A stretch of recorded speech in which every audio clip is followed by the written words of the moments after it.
Ela foi contratada para limpar uma casa, mas um romance nasceu no lugar mais errado possível. Ele, um milionário recluso com sede de prazer e sombras no coração.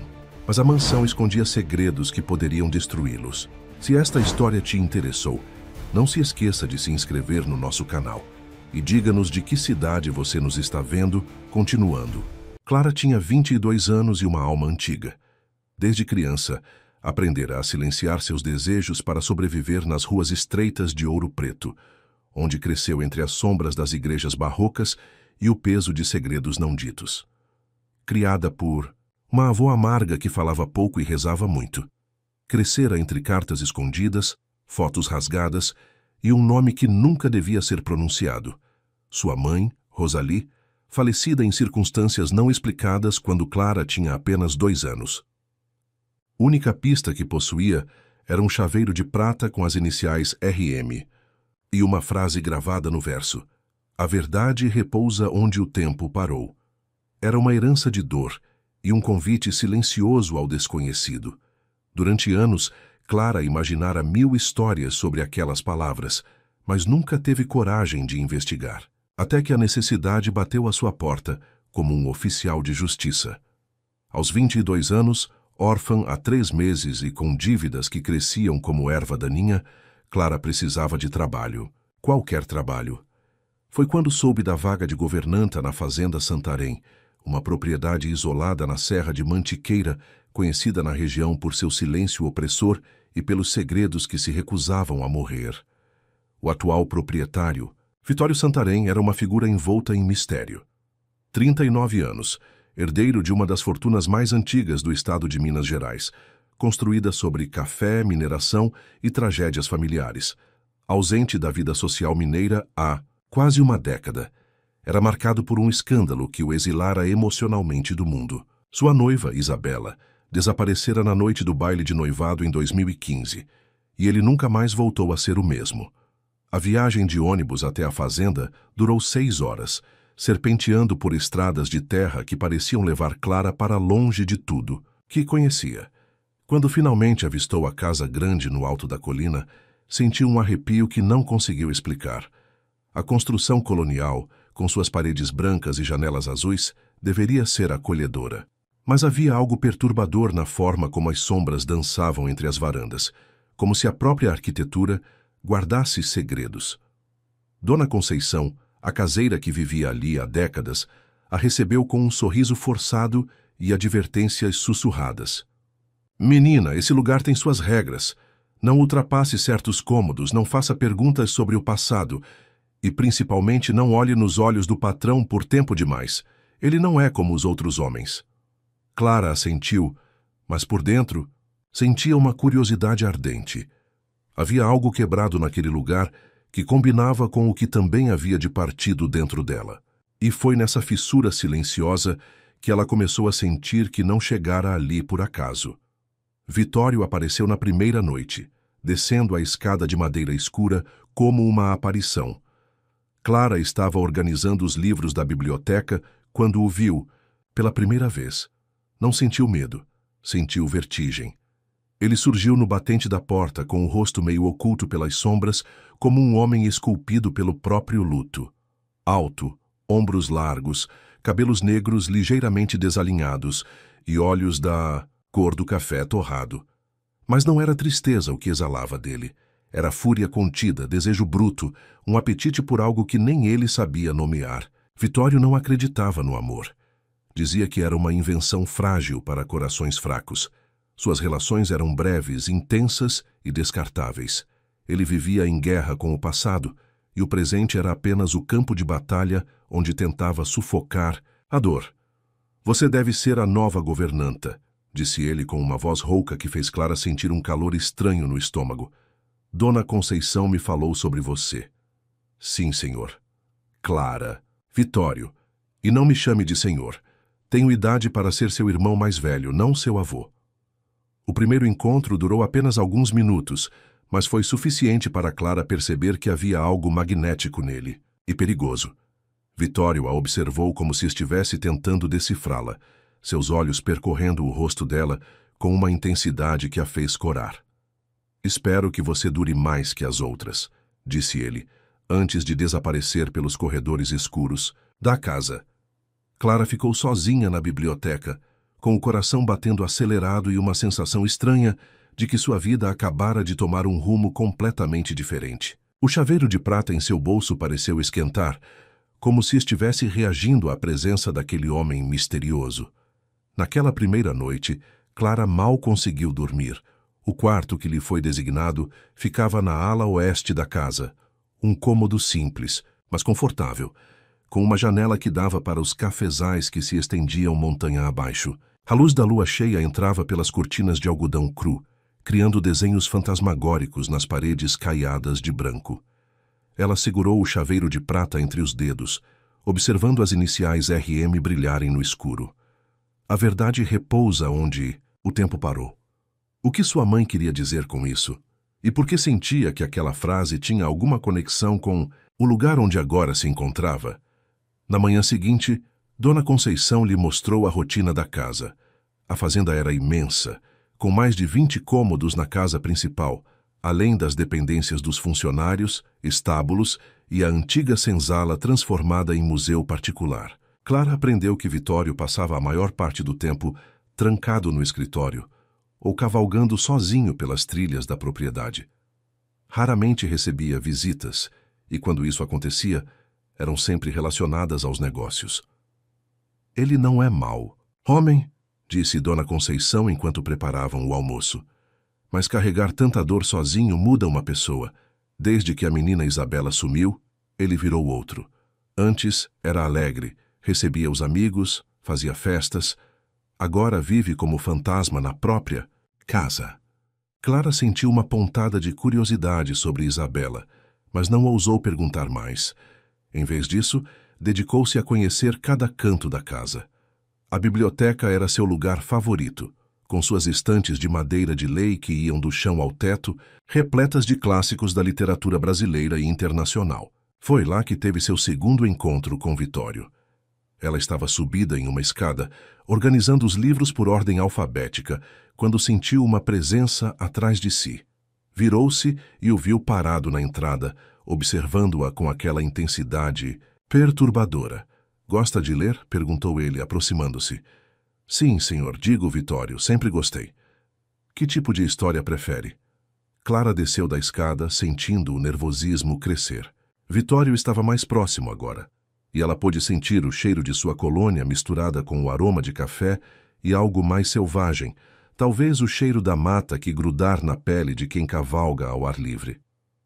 Gosto de histórias que falam de pessoas, comuns enfrentando situações extraordinárias, respondeu ela tentando manter a voz firme. Vitório sorriu pela primeira vez desde que ela chegara. Foi um sorriso pequeno, quase imperceptível, mas que transformou completamente seu rosto. Então você vai gostar de viver aqui, disse ele, pegando um livro da estante e entregando a ela. Esta casa está cheia de histórias extraordinárias. Quando suas mãos se tocaram ao pegar o livro, Clara sentiu uma descarga elétrica subir pelo braço. Vitório também pareceu sentir algo, porque seus olhos se estreitaram, e ele segurou a mão dela por um segundo a mais do que o necessário. Cuidado, Clara, murmurou ele, sua voz carregada de algo que ela não conseguiu identificar. Algumas histórias podem ser perigosas para quem não sabe onde está se metendo. Os dias seguintes passaram como uma dança cautelosa entre dois predadores que ainda não sabiam se eram caça ou caçador. Clara mergulhou na rotina da fazenda, com uma dedicação quase obsessiva, como se mantendo-se ocupada pudesse silenciar a inquietação que crescia dentro dela sempre que cruzava com Vitório pelos corredores da casa. Ele parecia estar em toda parte e em lugar nenhum ao mesmo tempo. Às vezes, ela o ouvia tocando piano na sala de música tarde da noite, melodias melancólicas que pareciam sangrar pelas paredes. Outras vezes o encontrava na varanda da frente ao amanhecer, bebendo café e observando os trabalhadores nos cafezais com olhos que pareciam carregar o peso do mundo. Dona Conceição havia lhe contado que Vitório assumira a fazenda aos 25 anos, quando o pai morreu em um acidente de carro na estrada para Belo Horizonte. Menino novo para tanta responsabilidade, dizia a caseira balançando a cabeça. Mas ele sempre foi determinado. Transformou esta propriedade no que ela é hoje. Pena que a felicidade não acompanhou o sucesso. Clara começou a perceber detalhes estranhos na casa. Retratos de família removidos das paredes, deixando apenas as marcas mais claras na tinta. Um quarto na ala leste, que permanecia sempre trancado, com Dona Conceição desconversando sempre que ela perguntava sobre ele. E, principalmente, a forma como Vitório às vezes parava no meio de um corredor, olhando para o nada como se estivesse vendo fantasmas. Na quinta-feira de sua segunda semana na fazenda, Clara estava limpando a sala de música quando encontrou uma partitura esquecida dentro do banco do piano. Para Isabela, meu amor eterno, V, estava escrito à mão na primeira página. A música era uma valsa romântica, delicada, cheia de promessas que nunca foram cumpridas. Não deveria estar mexendo nisso. A voz de Vitório a fez pular de susto. Ele estava parado na entrada da sala, com uma expressão que misturava raiva e dor. Clara sentiu o sangue subir ao rosto, mas não baixou os olhos. Desculpe, eu estava apenas limpando e... Devolva. A ordem veio seca, cortante. Clara estendeu a partitura, mas quando ele se aproximou para pegá-la, ela não conseguiu se conter. Você a amava muito. Não era uma pergunta, era uma constatação carregada de uma compaixão que Vitório não estava preparado para receber. Ele parou a meio caminho, os olhos se estreitando. Você não sabe nada sobre isso. Sei que alguém que compõe uma música assim só pode amar profundamente. Por um momento, algo no rosto de Vitório se desarmou. Clara viu o homem por trás da máscara de frieza, alguém que ainda sangrava por uma ferida que se recusava a cicatrizar. Mas a vulnerabilidade durou apenas segundos antes dele se recompor. Isabela está morta, disse ele, a voz carregada de finalidade. E eu aprendi que o amor é um luxo que homens como eu não podem se dar. Homens como você, homens que carregam o peso de escolhas erradas. Vitório pegou a partitura das mãos dela, seus dedos roçando os dela por tempo demais. Clara sentiu aquele choque elétrico novamente, mais intenso desta vez.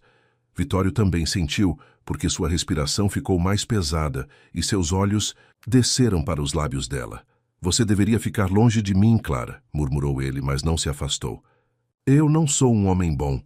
Talvez você não seja, replicou ela, surpreendendo a si mesma com a própria audácia. Mas também não é tão mal quanto quer que eu acredite. Eles ficaram assim por longos segundos, a tensão entre eles tão palpável que Clara jurava poder senti-la vibrando no ar. Então Vitório deu um passo para trás, passando a mão pelos cabelos em um gesto de frustração. Termine a limpeza e vá para seu quarto, disse ele, mas sua voz havia perdido a dureza. E Clara, não entre mais na ala leste. É perigoso lá. Ele saiu da sala deixando Clara com o coração disparado e 1000 perguntas na cabeça. Que tipo de perigo poderia haver na ala leste? E por que sentia que Vitório não estava apenas tentando protegê-la, mas a si mesmo também? Naquela noite, Clara não conseguiu dormir. A conversa com Vitório ecoava em sua mente, especialmente as palavras sobre escolhas erradas e o peso que ele carregava. Havia algo na forma como ele olhava para ela, como se estivesse constantemente lutando contra um impulso que não conseguia controlar. Às 3 da madrugada, levantou-se para beber água e ouviu passos no corredor. Abriu a porta uma fresta e viu Vitório caminhando em direção à ala leste, carregando uma garrafa de uísque meio vazia. Ele parou diante da porta trancada, apoiou a testa na madeira e ficou assim por longos minutos como se estivesse reunindo coragem para entrar. Clara observou fascinada quando ele tirou uma chave do bolso e abriu a porta. Uma luz suave se derramou pelo corredor e ela pôde ver que o cômodo estava perfeitamente preservado, como se o tempo tivesse parado ali dentro. Vitório entrou e fechou a porta atrás de si. Curiosa demais para resistir, Clara saiu do quarto e se aproximou da porta. Colou o ouvido na madeira e ouviu a voz dele, baixa e quebrada, como se estivesse conversando com alguém. Eu trouxe uma nova governanta. Ela tem olhos parecidos com os seus, sabia? E a mesma teimosia. Uma pausa longa. Eu sei que você não aprovaria. Você sempre dizia que eu precisava aprender a perdoar. Mas como posso perdoar quando nem sei se mereço perdão? Clara sentiu o coração apertar. Vitório estava falando com Isabela, ou pelo menos com a memória dela. E havia algo na dor em sua voz que a fez querer entrar ali e abraçá-lo, dizer que ele merecia ser feliz novamente. Mas foi então que ele disse algo que a fez gelar. Às vezes eu olho para Clara e penso em Rosalie. Será que é coincidência? Ela ter vindo parar aqui? Será que os mortos realmente descansam em paz ou continuam puxando fios do destino para consertar o que foi quebrado? Rosalie, sua mãe. Vitório conhecia sua mãe. Clara se afastou da porta com o sangue rugindo nos ouvidos. Não chegara à fazenda Santarém por acaso. Havia uma conexão entre sua família e aquele lugar. Algo que Vitório sabia e ela não. O chaveiro de prata em seu bolso pareceu queimar contra sua pele, como se estivesse reagindo à proximidade da verdade que procurava há tanto tempo. Clara passou a madrugada inteira acordada, mexendo o chaveiro de prata entre os dedos, enquanto tentava encaixar as peças do quebra-cabeça que sua vida se tornara. Vitório conhecia sua mãe. A frase ecoava em sua mente como um mantra perturbador. Às vezes eu olho para Clara e penso em Rosalie. Como isso era possível? Sua mãe havia morrido quando ela tinha apenas 2 anos, e até onde sabia, nunca havia saído de Ouro Preto. Mas talvez não soubesse de tudo sobre Rosalie. Talvez a avó tivesse omitido propositalmente partes da história, como sempre fazia quando Clara fazia perguntas sobre o passado. Algumas verdades são pesadas demais para ombros jovens, dizia a velha, cruzando-se 3 vezes sempre que o nome de Rosalie era mencionado. Na manhã seguinte, Clara decidiu investigar. Começou pela biblioteca, procurando por álbuns de fotos, antigas ou documentos que pudessem ter escapado da limpeza que claramente havia sido feita na casa. Vasculhou prateleiras, gavetas, espaços atrás dos livros. Foi quando encontrou uma pasta esquecida entre 2 volumes de Machado de Assis. Dentro da pasta havia recortes de jornal amarelados pelo tempo. O primeiro era de 20 anos atrás. Jovem empregada morre em acidente na Serra da Mantiqueira. Sua mãe. O sangue de Clara gelou quando leu o nome completo. Rosalie Moreira Santos, 22 anos, natural de Ouro Preto. A mesma idade que Clara tinha agora. A matéria era breve e evasiva. Dizia apenas que Rosalie trabalhava como governanta em uma propriedade rural não identificada e que havia caído de uma torre durante uma tempestade. O corpo foi encontrado 3 dias depois pelos trabalhadores. Não havia sinais de violência e o caso foi arquivado como acidente. Mas havia algo estranho. O recorte estava cuidadosamente destacado e guardado, como se alguém quisesse preservar especificamente aquela notícia. E no verso, uma anotação à mão. A verdade repousa onde o tempo parou. Torre Leste, 15 de março de 2005. A data da morte de sua mãe. E a frase idêntica à gravada em seu chaveiro. Procurando algo específico? Clara se virou, escondendo instintivamente a pasta atrás das costas. Vitório estava na entrada da biblioteca, mas dessa vez sua postura era diferente, menos defensiva, mais cansada, como se ele também estivesse carregando um peso que não conseguia mais sustentar sozinho. Apenas organizando, mentiu ela, mas sabia que ele não acreditava. Vitório se aproximou devagar, seus olhos fixos no rosto dela.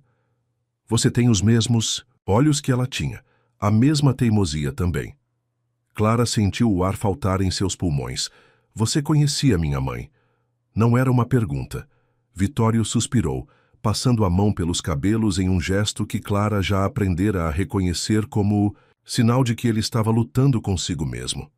Rosalie trabalhou aqui por 6 meses, em 2005. Eu tinha 19 anos e estava passando as férias da faculdade na fazenda. Ele parou, olhando pela janela como se pudesse ver o passado projetado nos cafezais. Ela era especial, inteligente, determinada, não tinha medo de nada, nem mesmo de mim. O que aconteceu com ela? Ela morreu. A resposta veio seca, definitiva, mas Clara percebeu o tremor quase imperceptível em sua voz. Caiu da torre leste durante uma tempestade. Eu encontrei o corpo. A revelação atingiu Clara como um soco no estômago. Vitório havia encontrado o corpo de sua mãe. De repente, tudo começou a fazer sentido. A forma como ele a olhava, a tensão constante, os comentários sobre ela ter vindo parar ali. Você acha que não foi acidente? Disse ela, lendo nas entrelinhas do que ele não estava dizendo. Vitório a encarou por longos segundos, como se estivesse medindo o quanto de verdade ela conseguiria suportar. Sua mãe descobriu coisas que não deveria ter descoberto. Sobre minha família, sobre negócios antigos, sobre pessoas que preferiam manter certos segredos enterrados. Que tipo de segredos? O tipo que pode matar uma pessoa. O silêncio que se seguiu era carregado de uma tensão diferente da que vinham construindo nos últimos dias.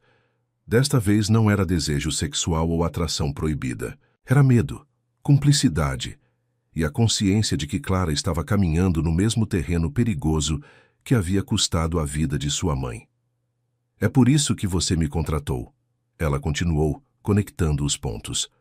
Você sabia quem eu era desde o início. Eu soube no momento em que vi seu nome na carta de candidatura. Rosalie Santos. Não podia ser coincidência. Vitório se aproximou mais, seus olhos escuros queimando de intensidade. Pensei que talvez você viesse procurando respostas, e pensei que talvez eu devesse algumas a você. E deve. Devo sua vida inteira. A resposta veio carregada de uma culpa tão profunda que Clara sentiu o peito apertar.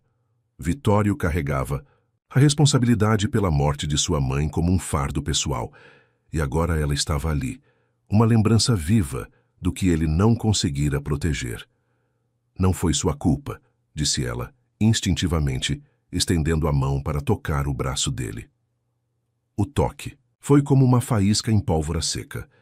Vitório agarrou a mão dela, entrelaçando os dedos com uma urgência que a surpreendeu. Seus olhos desceram para os lábios dela, e Clara sentiu o ar entre eles se carregar de eletricidade. Você não entende, murmurou ele, sua voz rouca de emoção contida. Eu me apaixonei por Rosalie, e ela morreu porque eu não fui capaz de protegê-la. Agora você está aqui com os mesmos olhos, a mesma coragem, caminhando para o mesmo perigo, e eu... E você o quê? E eu estou me apaixonando por você também. A confissão ficou suspensa no ar entre eles, como uma bomba prestes a explodir. Clara sentiu o mundo inclinar sob seus pés. Vitório estava se apaixonando por ela, mas também havia se apaixonado por sua mãe 20 anos antes. A complexidade da situação a atordoava, mas havia algo mais forte do que a confusão. A necessidade de entender, de saber toda a verdade, de descobrir o que realmente havia acontecido com Rosalie. Me mostre onde ela morreu, pediu Clara, surpreendendo a ambos com a firmeza em sua voz. Clara, me mostre a torre leste. Eu preciso ver. Vitório a estudou por longos momentos, como se estivesse tentando enxergar até onde ia sua determinação. Finalmente, assentiu com um movimento seco de cabeça. Depois do almoço. Mas, Clara, uma vez que você souber de tudo, não haverá volta. Algumas verdades mudam uma pessoa para sempre. Então que me mudem, replicou ela, apertando a mão dele. Eu vim aqui procurando respostas, Vitório, e não vou embora sem elas. O que nenhum dos dois sabia é que em algum lugar da casa alguém estava observando, ouvindo. E essa pessoa não tinha a menor intenção de deixar Clara descobrir a verdade que havia custado a vida de sua mãe. A Torre Leste se erguia como uma sentinela sombria na extremidade da propriedade, conectada à casa principal por uma galeria coberta que havia sido construída no século XIX. Clara havia passado por ela várias vezes nas últimas semanas, mas sempre de longe, e agora entendia por que Dona Conceição a evitava com tanto cuidado. A estrutura de pedra estava coberta por era e musgo, dando-lhe um aspecto melancólico que combinava perfeitamente com as nuvens escuras que se acumulavam no céu da tarde. Vitório caminhava ao lado dela em silêncio, tenso como um animal prestes a atacar ou fugir. Meu bisavô construiu esta torre como observatório astronômico, disse ele, quebrando o silêncio quando chegaram à base da construção. Depois, virou depósito, depois biblioteca particular. Quando Rosalie estava aqui, eu a havia transformado no meu refúgio pessoal. Clara observou a porta de madeira pesada, pintada de azul desbotado. Havia alguma coisa perturbadora naquela entrada, como se ela estivesse olhando para a boca de um túnel que levava direto ao passado. Era aqui que vocês se encontravam. Não era uma pergunta, e Vitório não tentou negar. Rosalie gostava do silêncio daqui. Dizia que era o único lugar na fazenda onde conseguia pensar com clareza. Ele tirou uma chave antiga do bolso, hesitando antes de abrir a porta. Clara, tem certeza de que quer fazer isso? Tenho. A porta se abriu com um gemido baixo de dobradiças enferrujadas. O interior da torre estava exatamente como Clara imaginara. Uma escada em caracol subia pela parede circular, ladeada por estantes, empoeiradas e móveis cobertos por lençóis brancos. A luz filtrada pelas janelas altas criava desenhos fantasmagóricos no chão de pedra. Vitório a guiou até o segundo andar, onde um pequeno escritório havia sido montado. Uma mesa de madeira escura, 2 poltronas de couro gasto e uma janela, que oferecia uma vista espetacular dos cafezais e das montanhas ao longe. Era aqui que ela vinha ler à tarde, disse Vitório, tocando o encosto de uma das poltronas. Rosalie era voraz por conhecimento. Lia tudo o que encontrava pela frente. Literatura, história, política, economia. Ela questionava tudo, queria entender como o mundo funcionava. Clara se aproximou da mesa e notou que havia papéis espalhados sobre ela, como se alguém tivesse saído correndo no meio de um trabalho importante. Folhas amareladas pelo tempo. Algumas com anotações à mão, outras com números e cálculos. O que são esses papéis? Documentos que Rosalie estava analisando antes de morrer. Registros financeiros antigos da fazenda, contratos de compra de terras, certidões de nascimento e óbito da região.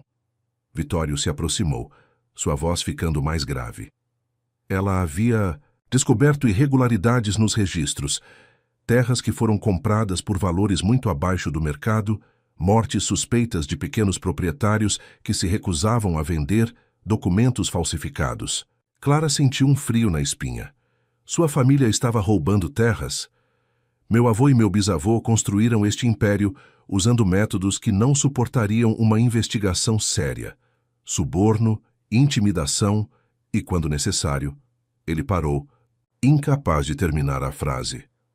Assassinato. Rosalie descobriu pelo menos 6 mortes suspeitas ao longo de 50 anos. Sempre pequenos fazendeiros que se recusavam a vender suas propriedades, sempre arquivadas como acidentes ou suicídios. Clara pegou um dos papéis reconhecendo a caligrafia delicada de sua mãe. Era uma lista de nomes, datas e circunstâncias de morte. No final da folha, uma anotação em vermelho.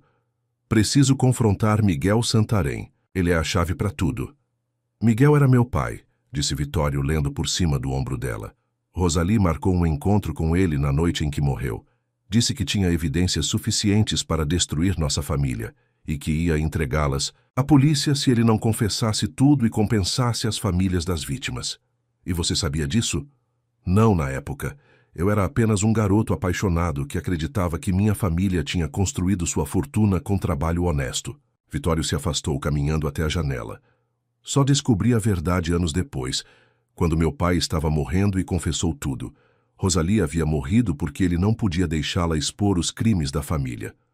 A revelação atingiu Clara, como um murro no estômago. Seu pai matou minha mãe. Não diretamente. Ele contratou alguém para fazer parecer um acidente, uma queda da torre durante a tempestade.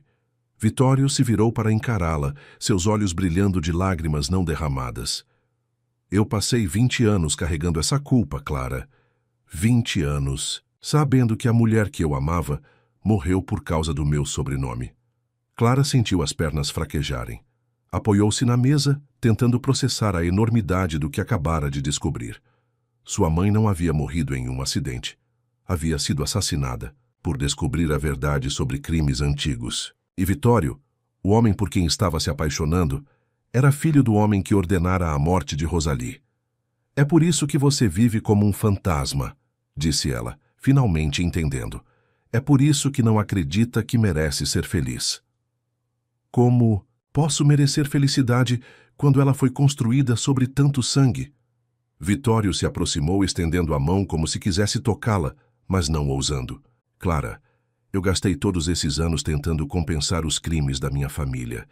Devolvi terras, paguei indenizações, reformei casas. Mas nada disso pode trazer Rosalie de volta. Nada disso pode desfazer o que foi feito. E Isabela? Ela também descobriu a verdade? O rosto de Vitório se endureceu. Isabela era diferente. Ela sabia de tudo desde o início.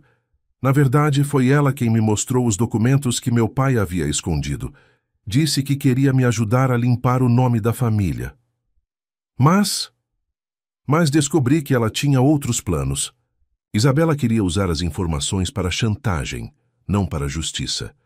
Ela havia se aproximado de mim por interesse, não por amor. Quando confrontei ela sobre isso na noite do nosso noivado, ela...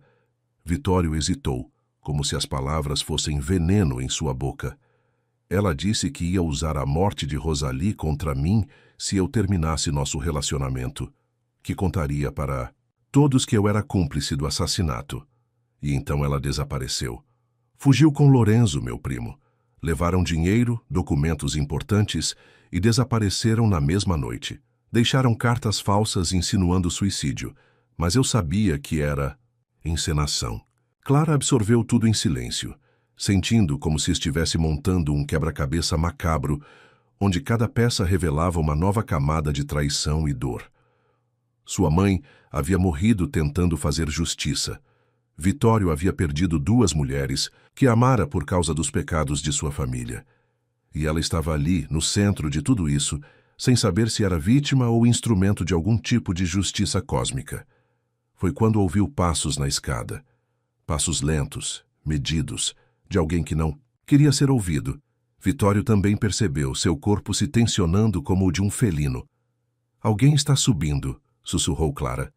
Isso é impossível. Só eu tenho a chave desta torre. Mas os passos continuaram subindo cada vez mais próximos. E quando a figura apareceu no topo da escada, Clara sentiu o mundo desabar sob seus pés. Era uma mulher loira, elegante, com olhos azuis frios como gelo, uma mulher que deveria estar morta há 10 anos. Olá, Vitório, disse Isabela, com um sorriso que não chegava aos olhos. Senti sua falta. O silêncio que se seguiu à aparição de Isabela foi ensurdecedor. Clara sentiu como se o ar tivesse sido sugado da torre, deixando apenas uma tensão sufocante que fazia seu coração bater descompassado. Vitório estava paralisado, olhando para a mulher que havia desaparecido de sua vida 10 anos antes, como se estivesse vendo um fantasma. Isabela havia mudado. Ainda era bela, mas havia algo predatório em seus olhos azuis, uma frieza calculista que não existia nas fotos que Clara havia visto pela casa. Ela usava um vestido azul marinho caro, cabelos loiros presos em um coque impecável, e se movia com a confiança de alguém que sabia exatamente o poder que exercia sobre as pessoas ao seu redor. "Não vai me dar as boas-vindas?" perguntou Isabela, descendo o último degrau com a graça de uma dançarina. Seus olhos passaram por Clara com um desprezo mal disfarçado antes de se fixarem novamente em Vitório. 10 anos é muito tempo para ficar longe de casa. "Você está morta", disse Vitório, finalmente encontrando a voz. Havia algo quebrado em seu tom, como se aquelas palavras fossem sua última âncora de sanidade. "Morte é um conceito muito relativo, não acha?" Isabela riu, um som cristalino que ecoou pelas paredes de pedra. "Prefiro dizer que estive viajando, conhecendo o mundo, aprendendo coisas novas." Clara observava a troca entre eles como se estivesse assistindo a uma peça de teatro macabra. Havia história demais entre Vitório e Isabela. Camadas de dor e traição que ela não conseguia decifrar completamente. Mas uma coisa era clara: a presença de Isabela havia mudado algo fundamental no ar, como se ela trouxesse consigo uma ameaça que Clara ainda não conseguia compreender. Como você entrou aqui? Perguntou Vitório, dando um passo à frente instintivamente, colocando-se entre Clara e Isabela. Ora, Vitório, esta torre tem mais de uma entrada. Você deveria saber disso. Isabela se aproximou da mesa onde estavam os documentos de Rosalie, tocando-os com a ponta dos dedos como se fossem relíquias preciosas. Vejo que finalmente resolveu dividir os segredos de família com alguém. Que tocante. O que você quer, Isabela? Direto ao ponto, como sempre.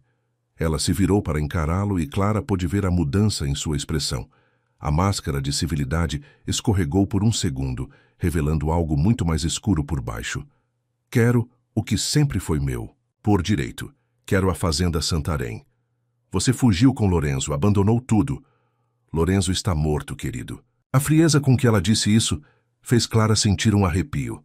Morreu em um acidente de carro na Argentina há 3 anos. Muito conveniente, na verdade. Ele estava se tornando um estorvo. Vitório fechou as mãos em punhos. Você matou meu primo. Prove.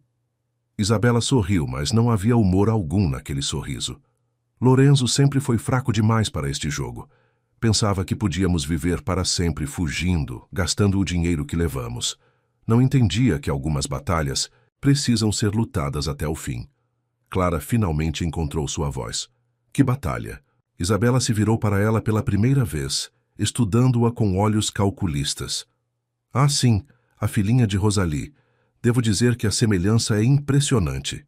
Mesmo os olhos teimosos, mesmo o queixo empinado. Espero que você seja mais esperta que sua mãe. Deixe Clara fora disso, disse Vitório, sua voz carregada de uma ameaça que fez Isabela levantar uma sobrancelha divertida. Ora, mas Clara está bem no centro de tudo isso, não está? Isabela caminhou até a janela, observando a paisagem, como se fosse dona do lugar. Afinal, foi a morte de sua mãezinha que deu início a toda essa bela história de culpa e redenção.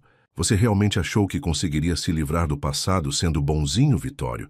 Devolvendo terras, pagando indenizações? Eu fiz o que era certo. Você fez o que era estúpido. Isabela se virou bruscamente, seus olhos brilhando de raiva. Você destruiu metade da nossa fortuna tentando limpar a consciência. E para quê? Rosalie continua morta. As outras vítimas continuam mortas. Você não salvou ninguém. Clara sentiu a raiva crescer dentro dela como uma onda vermelha. Como você ousa falar da minha mãe assim? Sua mãe era uma idiota romântica, que acreditava em justiça e verdade. Qualidades admiráveis, mas impraticáveis no mundo real. Isabela a encarou sem piscar. Ela se apaixonou por Vitório e achou que podia mudá-lo, salvá-lo dos pecados. Da família, que patético! Isabela, chega. A voz de Vitório era baixa, perigosa. A verdade dói, não é? Sua preciosa Rosalie morreu porque era ingênua demais para entender as regras do jogo. E agora você trouxe a filha dela para repetir a mesma história. Isabela riu novamente, um som que fez Clara querer cobrir os ouvidos. É quase poético. Por que você voltou? Perguntou Clara, lutando para manter a voz firme. O que você realmente quer? Quero justiça, minha querida. Justiça para mim.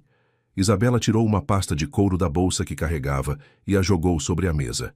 Tenho aqui documentos que provam que Vitório sabia dos assassinatos cometidos por sua família muito antes do que afirma. Tenho cartas trocadas entre ele e o pai, conversas gravadas, transferências bancárias suspeitas. Isso é mentira, disse Vitório, mas sua voz havia perdido parte da convicção. É mesmo? Então como você explica esta transferência de 2 milhões de reais para uma conta fantasma 3 dias antes da morte de Rosalie? Isabela retirou um documento da pasta, acenando-o no ar. Ou este e-mail onde você pergunta ao seu pai sobre resolver o problema da governanta de forma definitiva. Clara sentiu o mundo girar. Olhou para Vitório, procurando nos olhos dele algum sinal de que Isabela estava mentindo. Mas o que viu foi culpa. Culpa profunda, corrosiva, que confirmava pelo menos parte das acusações. Vitório, sua voz saiu como um sussurro. Clara, eu posso explicar. Não há nada para explicar. interrompeu Isabela triunfante. Vitório sempre soube que tipo de homem era. Ele simplesmente preferiu fingir inocência para conseguir se olhar no espelho. Mas no fundo ele é exatamente igual ao pai e ao avô, um assassino. Eu não sabia que ele ia matá-la, explodiu Vitório, virando-se para Clara com desespero nos olhos. Eu sabia que meu pai estava preocupado com as investigações de Rosalie. Sabia que ela havia descoberto coisas que poderiam nos destruir. Mas eu pensei que ele ia apenas, não sei, oferecer dinheiro para ela, convencê-la a parar. Você transferiu 2 milhões de reais, disse Clara, sentindo náusea. 2 milhões. Era para suborná-la, para convencê-la a desistir das investigações, para ir embora. Eu nunca jamais imaginei que... Vitório passou as mãos pelos cabelos desesperado. Clara, você tem que acreditar em mim. Eu amava Rosalie. Eu jamais faria mal a ela. Mas você permitiu que acontecesse, replicou Clara, as palavras saindo como navalhas. Você deu a seu pai os meios para matá-la. O silêncio que se seguiu foi quebrado apenas pela risada satisfeita de Isabela. Que cena tocante. Mas agora que todos os segredos estão na mesa, podemos falar de negócios. Vitório, você tem 2 opções. Me transfere a propriedade da fazenda voluntariamente, ou eu entrego esses documentos às autoridades e você passa o resto da vida na prisão. E se eu me recusar? Então Clara aqui vai descobrir que não é apenas a filha de uma vítima. Ela é a filha de uma vítima assassinada pelo homem por quem está se apaixonando. Isabela sorriu para Clara com falsa compaixão. Deve ser devastador descobrir que o amor da sua vida tem as mãos sujas com o sangue da sua mãe, não é, querida? Clara olhou para Vitório, vendo-o pela primeira vez sem as lentes da atração e do romance nascente. Viu um homem que havia contribuído, mesmo que indiretamente, para a morte de sua mãe. Um homem que carregava uma culpa que o estava devorando vivo, mas que havia escolhido seduzir a filha da vítima em vez de confessar a verdade. Eu preciso sair daqui, disse ela, dirigindo-se para a escada. Clara, espera. Não me toque, gritou ela, virando-se para encará-lo. Não ouse me tocar com essas mãos. Ela desceu a escada correndo, deixando para trás o riso triunfante de Isabela e os gritos desesperados de Vitório chamando seu nome. Precisava pensar, precisava respirar. Precisava descobrir o que fazer com a verdade, que havia se tornado grande demais para carregar sozinha. Clara correu pela galeria coberta, como se estivesse fugindo do próprio inferno. As palavras de Isabela ecoavam em sua mente como sinos fúnebres. O amor da sua vida tem as mãos sujas com o sangue da sua mãe. Cada passada na madeira rangente do assoalho parecia confirmar a horrível verdade que ela tentava negar.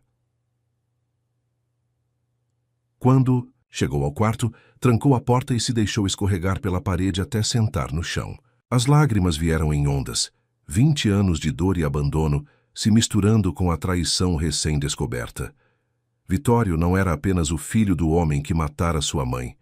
Ele havia participado, mesmo que indiretamente, do assassinato de Rosalie. 2 milhões de reais. A quantia ecoava em sua mente como uma sentença de morte. Vitório havia entregue a Rosalie como se ela fosse uma mercadoria a ser negociada, um obstáculo a ser removido. E depois, por 20 anos, ele vivera com essa culpa, se fingindo de vítima, se escondendo atrás de gestos de redenção que nunca poderiam apagar o sangue de suas mãos. Mas havia algo que não se encaixava. Clara enxugou as lágrimas e tentou pensar com clareza. Se Vitório realmente havia participado conscientemente do assassinato de sua mãe, por que a contratara? Por que revelara a verdade sobre a família Santarém? Por que escolhera justamente ela, a filha da vítima, para compartilhar seus segredos? Uma batida suave na porta a tirou de seus pensamentos. Menina Clara, era a voz de Dona Conceição. Posso entrar? Clara abriu a porta e se deparou com a caseira carregando uma bandeja com chá de camomila e biscoitos caseiros. Os olhos bondosos da mulher mais velha demonstravam uma preocupação maternal que fez Clara desabar novamente em lágrimas. Vem cá, minha filha. Dona Conceição a puxou para dentro do quarto e fechou a porta atrás de si. Sei que você descobriu a verdade sobre sua mãe. Clara se afastou surpresa. Você sabia? Sempre soube. Eu estava aqui quando Rosalie morreu. Dona Conceição colocou a bandeja sobre a cômoda e se sentou na cama, fazendo sinal para Clara se aproximar. Trabalhei nesta casa por 40 anos, vi muita coisa, ouvi muita coisa, e calei sobre muita coisa também. Por que nunca contou a verdade? Porque algumas verdades são perigosas demais para serem ditas no momento errado. A caseira pegou as mãos de Clara, aquecendo-as entre as suas. Mas agora que Isabela voltou, não há mais como esconder nada. Vitório participou da morte da minha mãe. Sim e não. Dona Conceição suspirou profundamente. Menino Vitório estava apaixonado por Rosalie, perdidamente apaixonado. Quando o pai dele descobriu sobre as investigações, ficou furioso. Disse que a família seria destruída, que todos iriam para a cadeia. E Vitório concordou em dar o dinheiro. Vitório era jovem, influenciado pelo pai e desesperado para salvar Rosalie. Miguel Santarém disse que o dinheiro era para convencer ela a parar as investigações e ir embora, que seria um novo começo para os dois em outro lugar. Dona Conceição balançou a cabeça tristemente. O menino acreditou no pai. Pensou que estava salvando a vida de Rosalie, não assinando a sentença de morte dela. Clara absorveu as palavras em silêncio. Havia uma diferença entre participar conscientemente de um assassinato e ser enganado para contribuir para ele. Mas a diferença tornava o resultado menos doloroso? Depois que Rosalie morreu, Vitório confrontou o pai. Houve uma briga terrível. O menino descobriu que havia sido usado, que o dinheiro não era para subornar, mas para contratar o assassino. Dona Conceição limpou uma lágrima que escorrera pelo rosto de Clara. Vitório nunca se perdoou por ter sido tão ingênuo. E Isabela? Como ela se encaixa nisso tudo? O rosto de Dona Conceição se endureceu. Isabela sempre foi má. Mesmo criança, quando vinha visitar a família, já demonstrava uma crueldade que me arrepiava. Ela se aproximou de Vitório alguns anos depois da morte de Rosalie, fingindo amor, mas na verdade estava atrás dos segredos da família. Para chantagem. Exato. Ela queria poder, queria controle. Quando Vitório descobriu os verdadeiros motivos dela e ameaçou terminar o relacionamento, Isabela mostrou as garras. Disse que ia usar a morte de Rosalie contra ele, que contaria para todos que ele era um assassino. Então ela fugiu com Lorenzo. Fugiu, mas nunca parou de planejar sua vingança. Isabela é o tipo de pessoa que não esquece uma ofensa, e ela considera a recusa de Vitório como a maior ofensa de todas. Clara se levantou e caminhou até a janela, observando o movimento dos trabalhadores nos cafezais. Tudo parecia normal, lá fora, mas ela sabia que nada voltaria a ser normal em sua vida. Descobrira a verdade sobre a morte de sua mãe, mas também descobrira que estava se apaixonando pelo homem que, mesmo sem intenção, havia contribuído para o assassinato de Rosalie. Dona Conceição, eu preciso ver os documentos que Isabela mostrou. Preciso saber exatamente o que ela tem contra Vitório. Menina, isso é perigoso. Isabela não vai hesitar em fazer mal a você se achar que está atrapalhando os planos dela. Ela já fez mal à minha família uma vez. Não vou deixar que faça de novo. Clara se virou. E Dona Conceição viu algo diferente em seus olhos. Uma determinação que não estava lá antes, uma força que lembrava muito Rosalie. Onde fica o quarto vermelho? O que Isabela ocupava quando estava noiva? De Vitório? Na ala leste, próximo à torre. Mas, menina, minha mãe morreu tentando descobrir a verdade sobre esta família. Eu não vou honrar a memória dela fugindo na primeira dificuldade. Clara pegou o chaveiro de prata, segurando-o com força. A verdade repousa onde o tempo parou. Talvez seja a hora de fazer o tempo voltar a andar. Dona Conceição estudou o rosto de Clara por longos momentos, vendo nela ecos da jovem corajosa que havia trabalhado naquela casa 20 anos antes. Se você está determinada a fazer isso, pelo menos não vá sozinha. Há coisas nesta casa que nem Vitório sabe. O que você quer dizer? Quero dizer que os segredos do Santarém não morreram com Miguel, e que Isabela não é a única pessoa que sabe onde estão enterrados os corpos. A caseira se levantou, dirigindo-se para a porta. Esta noite, depois que todos dormirem, me encontre na cozinha. Está na hora de você conhecer alguém que pode ajudá-la. Quem? Elias, o jardineiro.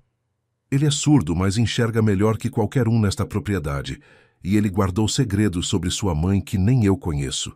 Depois que Dona Conceição saiu, Clara se sentou na cama e tentou organizar os pensamentos. Estava no centro de uma teia de mentiras, vingança e culpa que se estendia por gerações. Vitório era tanto vítima quanto algoz. Isabela era uma ameaça real que não hesitaria em destruir qualquer um que atrapalhasse seus planos. E ela, Clara, era a filha de uma mulher que havia morrido por querer fazer a coisa certa.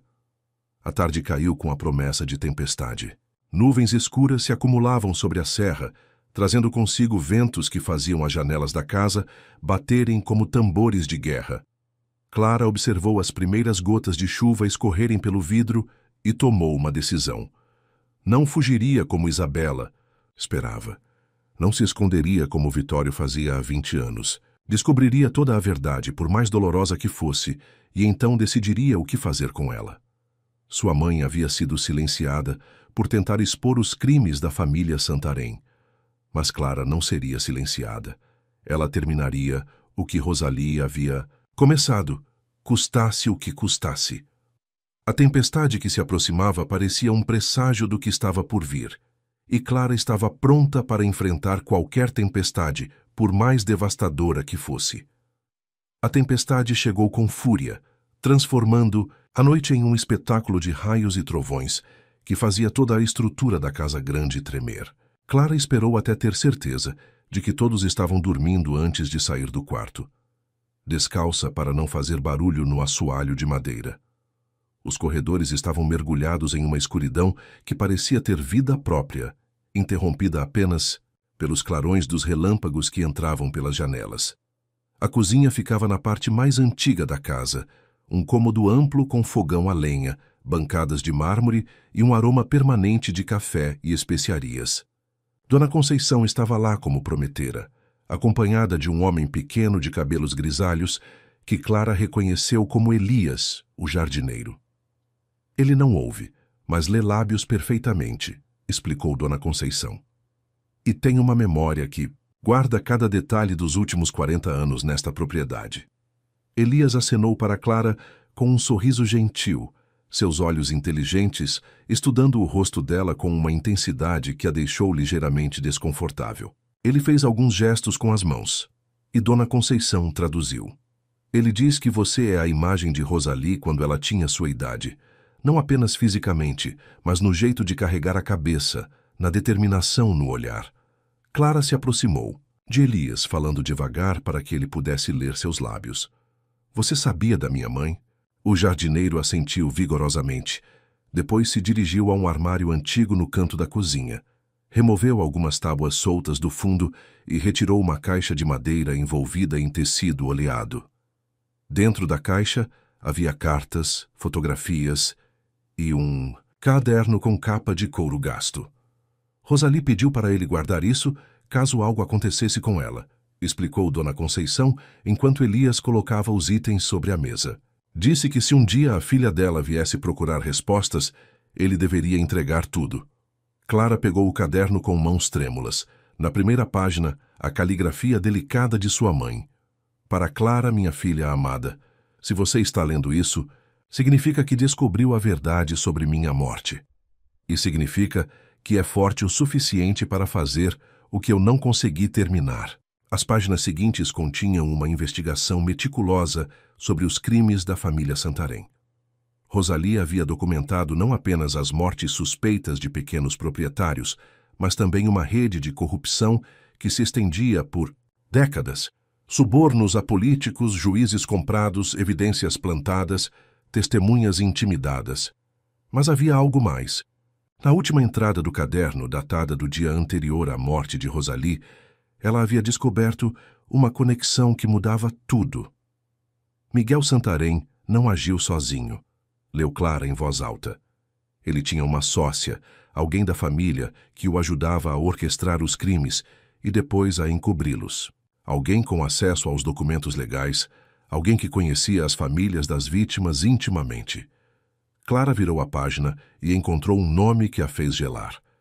Maria Helena Santarém, a tia de Vitório. A tia Lena, sussurrou Dona Conceição. Ela era advogada da família. Morreu há 15 anos, pouco depois de Vitório assumir a fazenda. Morreu como? Perguntou Clara, embora já suspeitasse da resposta. Elias fez gestos rápidos e Dona Conceição traduziu com relutância. Ele diz que Maria Helena foi encontrada morta em sua casa em Belo Horizonte. Oficialmente, foi ataque cardíaco, mas ele sempre achou suspeito. Clara continuou lendo. Rosalie havia descoberto que Maria Helena era quem realmente comandava as operações criminosas da família, usando Miguel como fachada, e havia descoberto algo mais perturbador. Maria Helena havia tido uma filha ilegítima, criada longe da família, mas que sabia de todos os segredos. Isabela, murmurou Clara, as peças do quebra-cabeça finalmente se encaixando. Isabela é filha de Maria Helena. O silêncio que se seguiu foi quebrado por um estrondo de trovão que fez as janelas tremeram. Dona Conceição e Elias trocaram olhares preocupados. Se isso for verdade, disse a caseira, então Isabela não voltou apenas por vingança. Ela voltou porque acredita que a fazenda é sua por direito de herança. E tem os documentos para provar, completou Clara, entendendo finalmente o jogo que Isabela estava jogando. Ela não quer apenas destruir Vitório. Ela quer tomar o lugar dele como herdeira legítima da família. Elias apontou para uma das fotografias na caixa. Era uma imagem antiga em preto e branco de Maria Helena ao lado de um homem que Clara não reconheceu. No verso, uma anotação. Helena e Roberto Vasconcelos, 1985. Vasconcelos, murmurou Clara. O sobrenome de solteira de Isabela. Menina, disse Dona Conceição, sua voz carregada de urgência. Se Isabela é realmente filha de Maria Helena, então ela conhece segredos que nem Vitório imagina, e isso a torna muito mais perigosa do que pensávamos.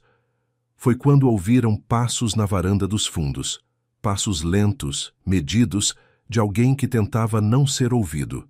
Elias se moveu com uma agilidade surpreendente para suas idades, apagando as velas que iluminavam a cozinha e gesticulando para que todas ficassem em silêncio.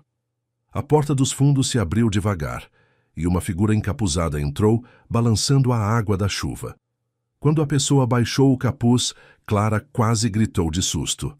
Era Vitório, encharcado e com uma expressão desesperada no rosto. Clara, ele disse, sua voz rouca de emoção. Graças a Deus você está bem. Isabela saiu da fazenda há 1 hora, e eu fiquei com medo de que ela tivesse feito algo.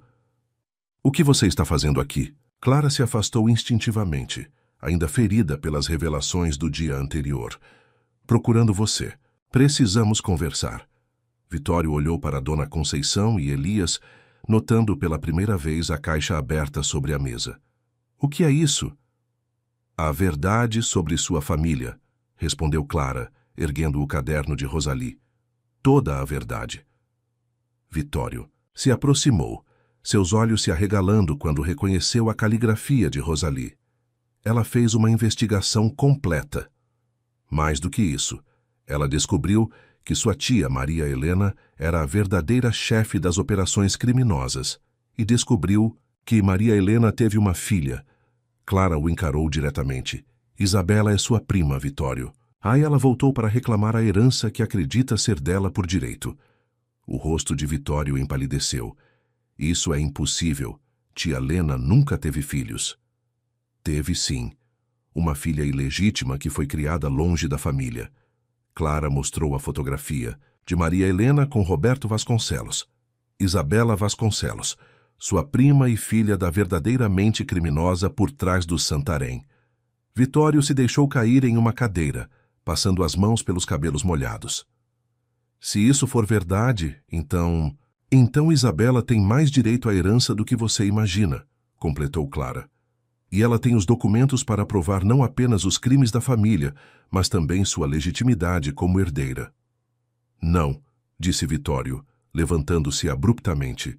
Não vou deixar ela destruir tudo que tentei construir. Não vou deixar ela usar a morte de Rosalie para conseguir o que quer. E o que você pretende fazer? Perguntou Clara, vendo algo perigoso nos olhos dele. Matá-la como seu pai matou minha mãe? As palavras saíram mais duras do que Clara pretendia, mas Vitório as recebeu como bofetadas. Ele a encarou por longos segundos, dor e determinação se misturando em seu rosto.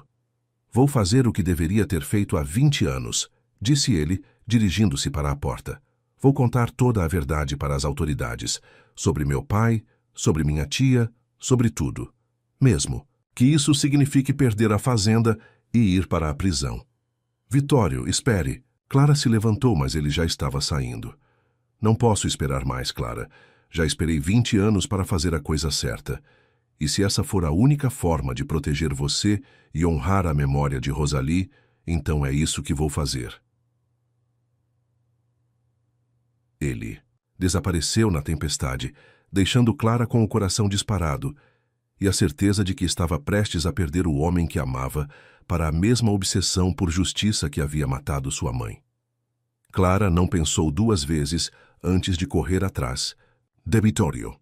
A tempestade havia se intensificado, transformando a propriedade em um labirinto de sombras e água. Os raios iluminavam o terreno em flashes estroboscópicos, revelando a silhueta de Vitório correndo em direção à casa principal. Vitório! Gritou ela, mas sua voz se perdeu no rugido do vento e dos trovões. Quando finalmente o alcançou na varanda da frente, ele estava ao telefone, discando para a polícia. Suas mãos tremiam, seja de frio ou de emoção. Clara não sabia dizer. Alô? Delegacia de Três Pontas? Preciso reportar crimes, assassinatos que aconteceram na fazenda Santarém. Clara arrancou o telefone da mão dele. Você enlouqueceu. Se confessar agora, Isabela vai desaparecer e nunca vamos conseguir provar que ela é a verdadeira culpada pelos crimes recentes. Clara, eu não posso mais viver com isso. 20 anos carregando essa culpa. 20 anos fingindo que posso consertar o que foi quebrado. Os olhos de Vitório brilhavam de lágrimas e chuva. Sua mãe morreu por causa da minha covardia. Não vou deixar que a mesma coisa aconteça com você. Então lute. Lute por mim. Lute por nós. Lute pela memória da minha mãe. Clara segurou o rosto dele entre as mãos, forçando-o a olhá-la nos olhos. Confessar agora não vai trazer justiça, Vitório. Vai apenas entregar a vitória para Isabela em uma bandeja de prata. Eles foram interrompidos pelo som de palmas lentas. Isabela emergiu das sombras da varanda, elegante mesmo encharcada pela chuva, como se a tempestade fosse apenas um cenário dramático, preparado especialmente para ela. Que cena tocante, disse ela, seu tom gotejando sarcasmo. O casal de amantes descobriu a verdade e agora quer fazer a coisa certa. Que romântico. Isabela. Vitório se colocou na frente de Clara instintivamente. Nós sabemos quem você realmente é. Ah, sim? E quem eu sou, primo? Querido. Isabela riu, mas havia algo perigoso em seus olhos azuis. Sou a filha bastarda que sua família escondeu por 30 anos? A herdeira legítima dos crimes do Santarém? Ou sou apenas uma mulher ferida que voltou para buscar o que é? Seu por direito. Você é uma assassina, disse Clara saindo de trás de Vitório. Você matou Lorenzo. Lorenzo era fraco. Fraco demais para entender que algumas batalhas precisam ser travadas até o fim. Isabela se aproximou, seus movimentos felinos na penumbra. Mas vocês dois, vocês são diferentes. Vocês têm a mesma obstinação autodestrutiva que Rosalie tinha. Deixe Rosalie fora disso, rosnou Vitório. Por que deveria? Rosalie é o centro de tudo isso. A pobrezinha se apaixonou pelo herdeiro do Santarém. Achou que podia mudá-lo, salvá-lo dos pecados da família. Isabela parou a poucos metros deles, o vento chicoteando seus cabelos loiros. Exatamente como Clara está fazendo agora.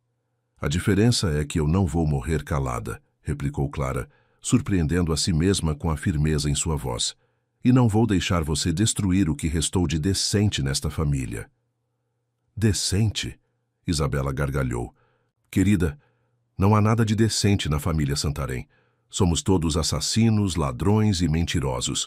A única diferença é que alguns de nós assumem o que são e outros fingem ser santos. Se você quer a fazenda, pode ficar com ela, disse Vitório, pegando Clara de surpresa. Eu abro mão de tudo, mas deixe Clara fora disso. Que generoso da sua parte, primo, mas eu não quero apenas a fazenda. Isabela tirou uma pistola da bolsa, apontando-a casualmente para eles. Eu quero justiça. Justiça para minha mãe que foi assassinada quando tentou se afastar dos negócios da família. Justiça para mim, que fui criada como órfã enquanto vocês viviam na abundância construída com sangue. Clara sentiu o sangue gelar.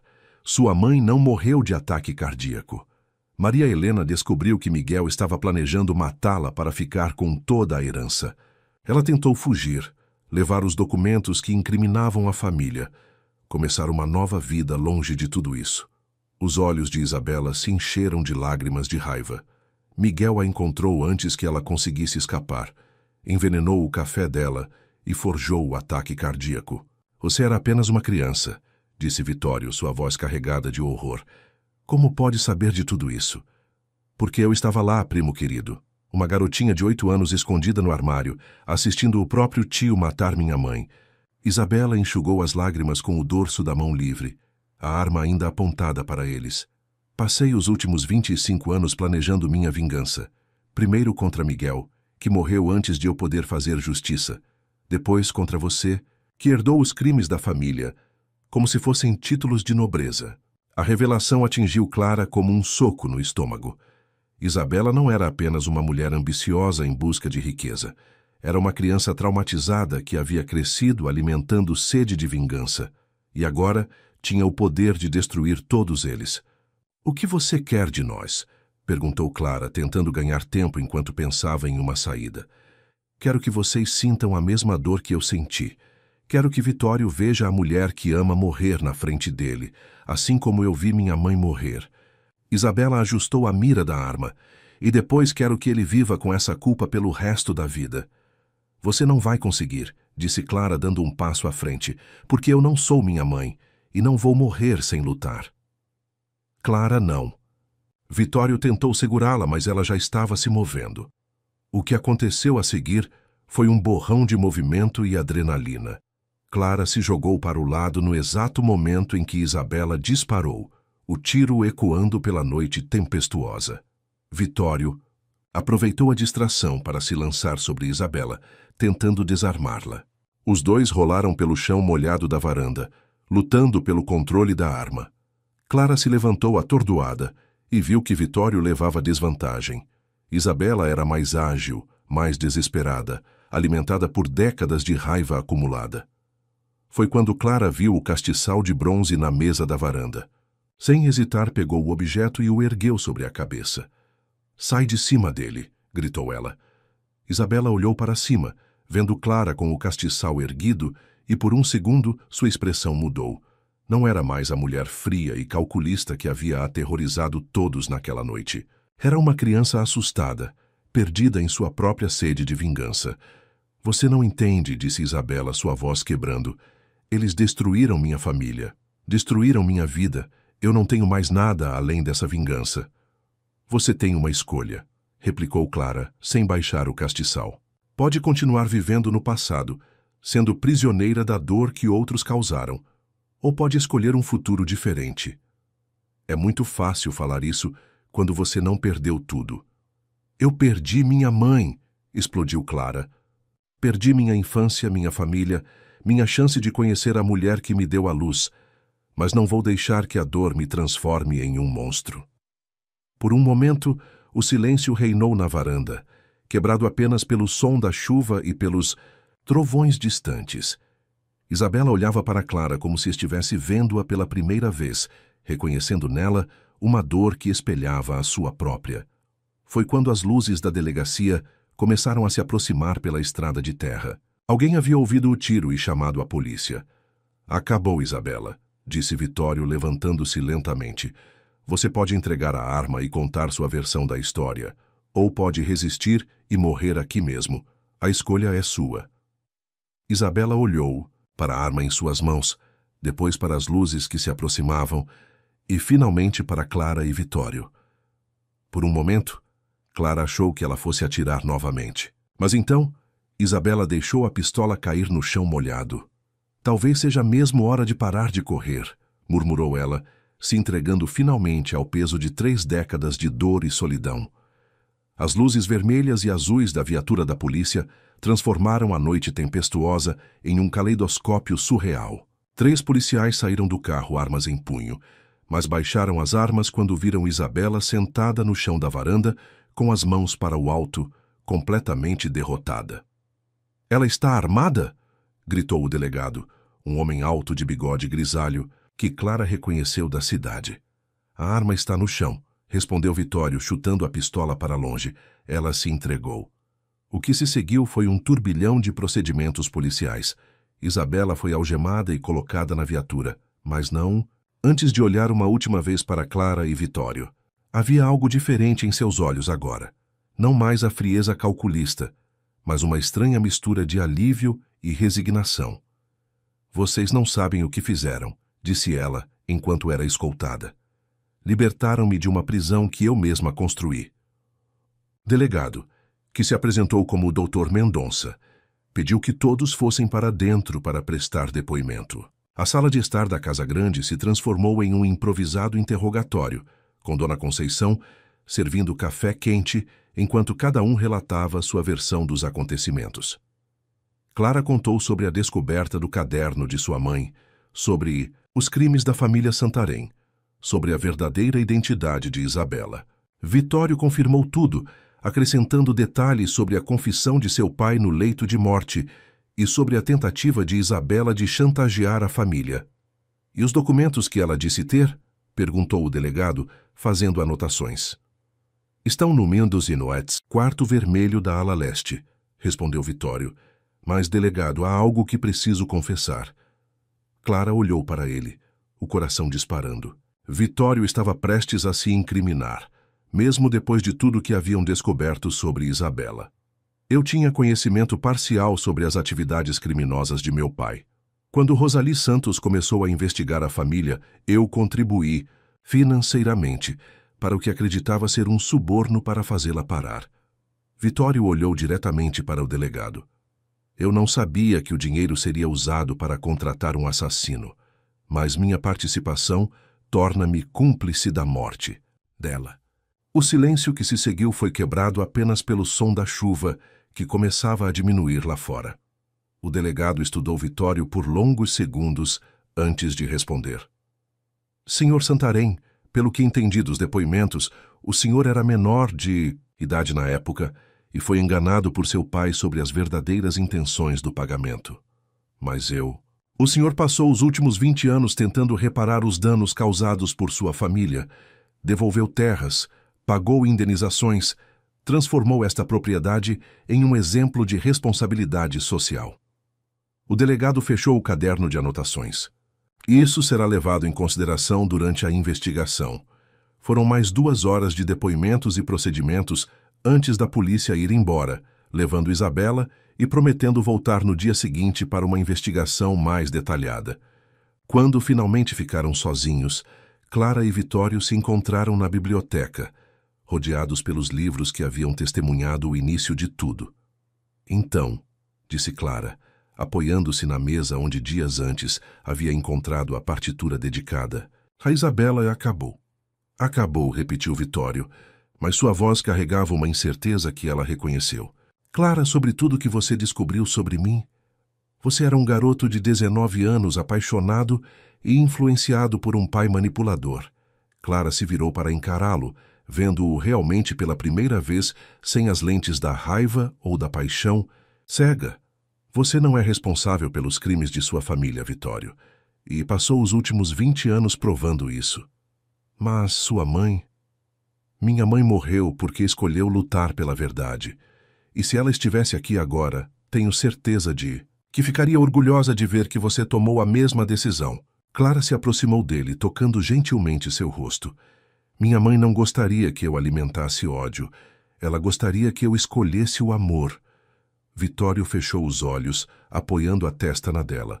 Eu não mereço seu perdão. Não é sobre merecer. É sobre escolher. E eu escolho você, Vitório. Escolho nós. Clara sorriu, sentindo como se um peso enorme tivesse sido tirado de seus ombros. Mas temos que prometer uma coisa, um para o outro. O quê? Nunca mais segredos. Nunca mais mentiras, mesmo que sejam para proteger. Construímos algo novo juntos, baseado na verdade total.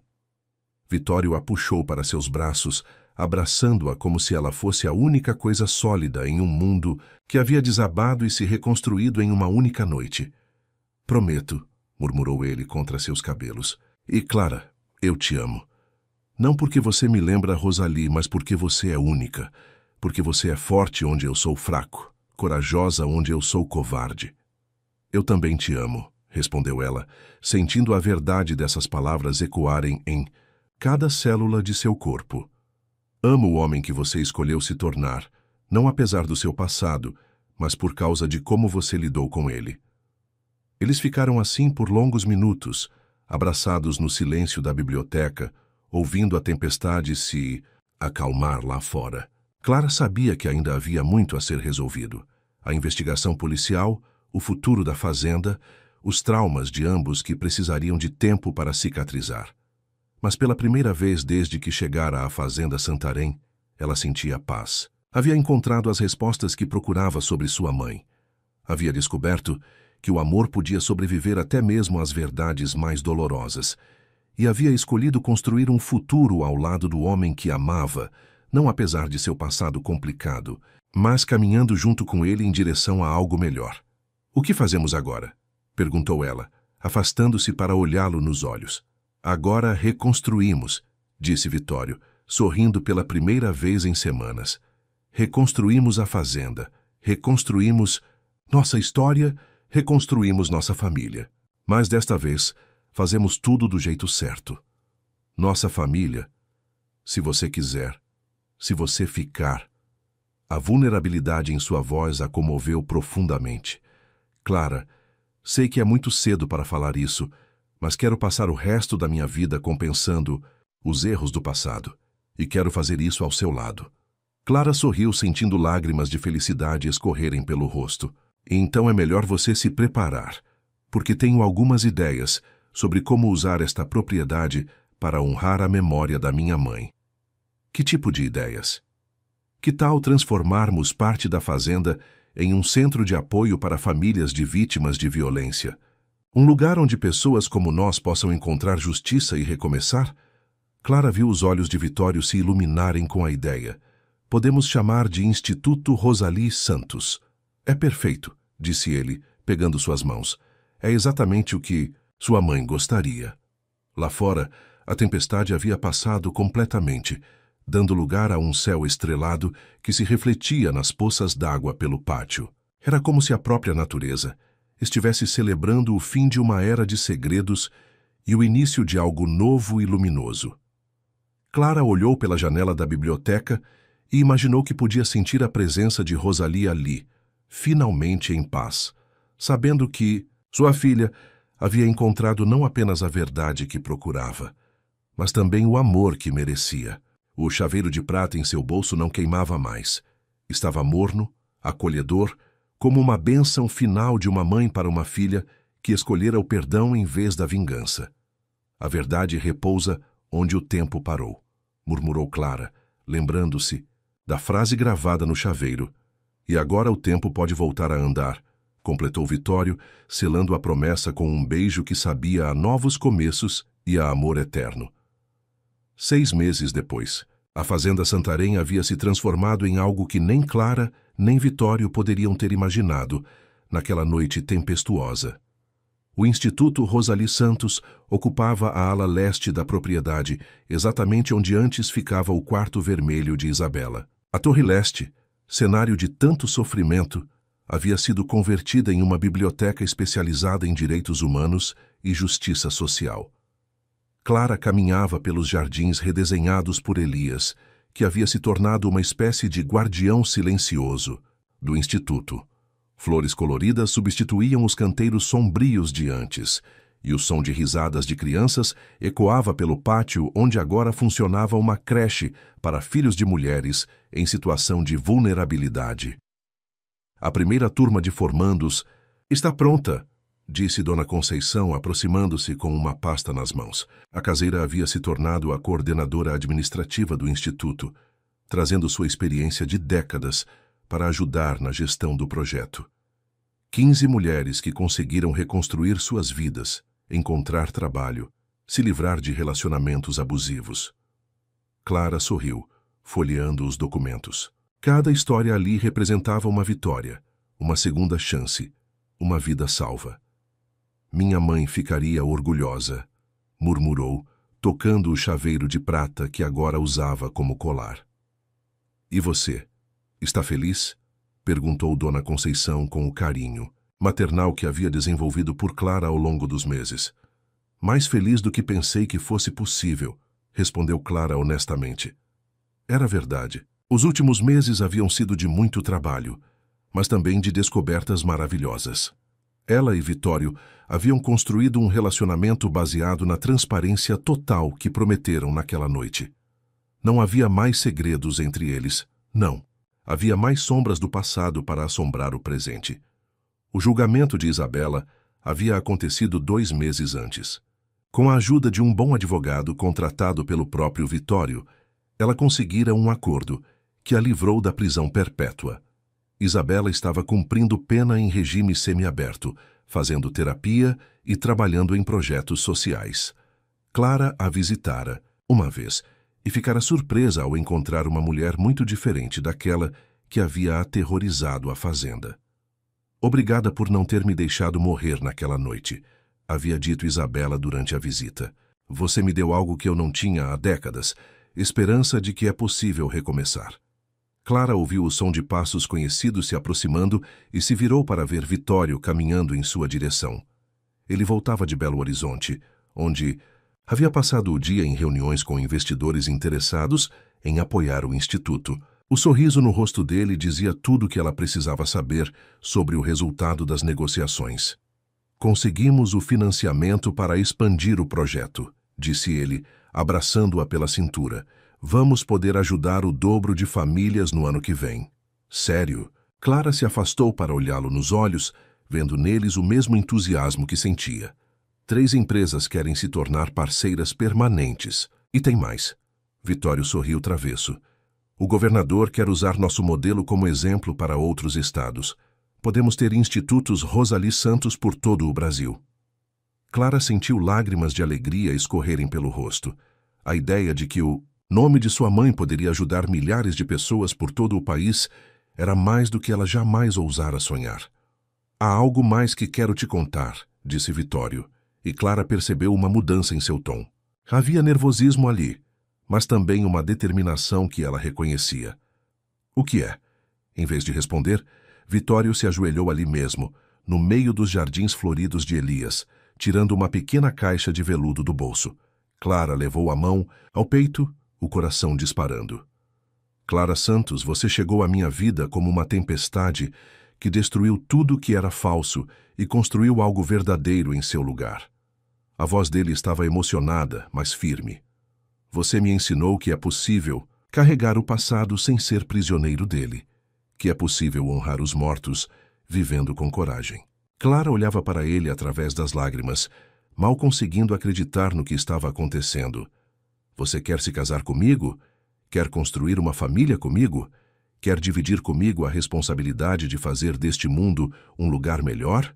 Vitório abriu a caixa, revelando um anel simples mas lindo, com uma pedra que captava a luz do sol da tarde. Sim, sussurrou Clara, depois repetiu mais alto. Sim, sim, eu quero.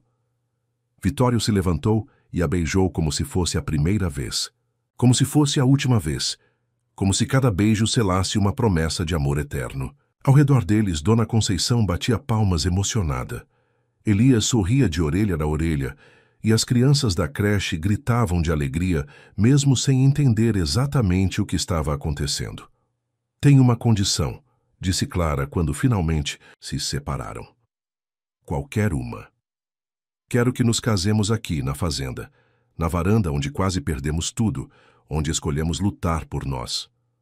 Clara olhou ao redor, vendo não mais o cenário de tragédias passadas, mas o lugar onde haviam construído algo lindo juntos. Quero que nossa história de amor seja maior que qualquer história de dor que este lugar já abrigou. Perfeito, disse Vitório, girando-a no ar. Vamos transformar esta fazenda no lugar mais feliz do mundo. 3 meses depois, era exatamente isso que a Fazenda Santarém havia se tornado. O casamento de Clara e Vitório foi uma celebração que durou 3 dias, com convidados vindos de todo o país. Mulheres que haviam sido ajudadas pelo Instituto, famílias que haviam recuperado suas terras através do programa de reparação histórica criado por Vitório, crianças que agora tinham um futuro melhor graças ao trabalho que eles desenvolviam juntos. Na noite do casamento, Clara e Vitório subiram à Torre Leste, não mais um lugar de segredos e morte, mas um observatório onde podiam contemplar tudo que haviam construído juntos. As luzes do Instituto brilhavam suavemente na propriedade, como estrelas terrestres que guiavam pessoas, perdidas de volta para casa. Você sente ela aqui? Perguntou Clara, apoiando-se no peitoril da janela. Rosalie? Sim. Às vezes tenho a impressão de que ela está observando, aprovando nossas escolhas. Vitório a abraçou por trás, apoiando o queixo no topo de sua cabeça. Tenho certeza de que ela está. E tenho certeza de que está orgulhosa da mulher incrível que a filha dela se tornou. Nós conseguimos, murmurou Clara, tocando a aliança nova. Conseguimos transformar dor em amor, tragédia em esperança. E é só o começo, disse Vitório, beijando seu pescoço. Temos uma vida inteira pela frente para continuar honrando a memória dela. Clara fechou os olhos e por um momento jurou poder ouvir a voz de Rosalie no vento que soprava pelos cafezais. Minha filha valente, você fez mais do que eu jamais sonhei. Escolheu o amor em vez da vingança, a construção em vez da destruição. Agora viva, seja feliz e saiba que estarei sempre com você. Quando abriu os olhos, Clara viu que Vitório estava olhando para ela com toda a intensidade do amor que dividiam. Eu te amo, senhora Santarém, disse ele, testando o novo sobrenome. E eu te amo, senhor Santarém, respondeu ela, selando a promessa, com um beijo que sabia a eternidade. Lá embaixo, a vida continuava na fazenda que havia se tornado um símbolo de redenção. Crianças brincavam nos jardins, onde antes só havia tristeza. Mulheres encontravam força, onde antes só havia medo. E 2 pessoas que se amavam construíam um futuro onde antes só havia passado. O chaveiro de prata no pescoço de Clara brilhava suavemente à luz da lua cheia. A verdade repousa onde o tempo parou, dizia a inscrição. Mas o tempo não havia parado. Havia se transformado, levando consigo as dores antigas e trazendo em seu lugar a promessa de dias melhores. Clara Santos Santarém havia encontrado muito mais do que as respostas que procurava quando chegara àquela fazenda. Havia encontrado seu lar, seu amor, seu propósito. Havia descoberto que algumas histórias terminam não com vingança, mas com perdão. Não com destruição, mas com reconstrução. Não com lágrimas de dor, mas com lágrimas de alegria. E na torre onde sua mãe havia perdido a vida 20 anos antes, Clara e Vitório planejavam o futuro de seus filhos, sabendo que eles cresceriam